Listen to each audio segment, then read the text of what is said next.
थांबा फोटो काढू द्या एक त्याचा थांबा थांबा थांबा साहेबांकडे हो थांबा फोटो काढू द्या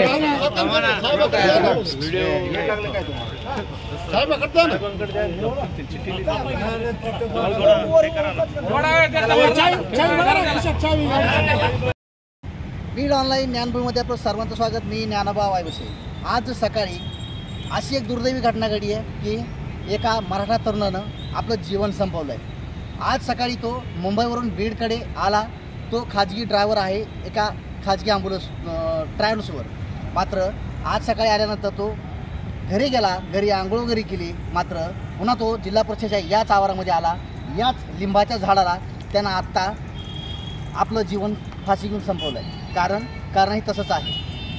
मराठा आरक्षण गेल्या अनेक दिवसापासून प्रलंबित आहे. मराठा आरक्षणाला आरक्षण दिलं जात नाही मराठ्यांना, म्हणून मी माझं जीवन संपवत आहे. सरकारनं दिलेला शब्द पाळला नाही. याच आशयाची चिठ्ठी लिहून आपल्या खिशात ठेवून त्यानं याच लिंबाच्या झाडाला आत्महत्या केली आहे. या आत्महत्येमुळं मराठा समाजासह कुटुंबियांना धक्का बसला आहे. सरकार कुठलंही पाऊल उचलत नाहीत. त्यामुळं मी माझं जीवन संपवतो आहे. पण मराठ्यांना एक सांगणं आहे, माझं बलिदान वाया जाणार नाही. मी बलिदान देतो आहे तो समाजासाठी. असं लिखाण आशयाचं त्याच्या खिशामध्ये सापड आहे. त्यामुळं इथला परिसर सध्या शून्य झालेला पाहायला मिळतो आहे.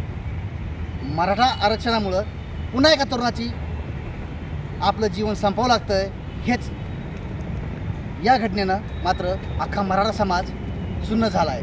पाहूया काय रिपोर्ट आहे आणि काय घटना आहे.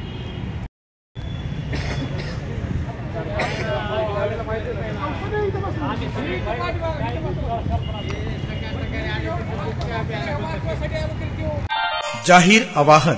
अँटी करप्शन ब्युरो बीड तर्फे जनतेसाठी अतिशय महत्त्वपूर्ण आवाहन. बीड जिल्ह्यातील नागरिकांना आवाहन करण्यात येते की शासकीय कामाकरिता लाच मागणाऱ्या लोकसेवकांविरुद्ध तक्रार असल्यास लाचलुचपत प्रतिबंध विभाग बीड या कार्यालयाशी संपर्क साधावा. संपर्क शंकर शिंदे, पोलीस उपाधीक्षक बीड. संपर्क क्रमांक 93 55 100 100.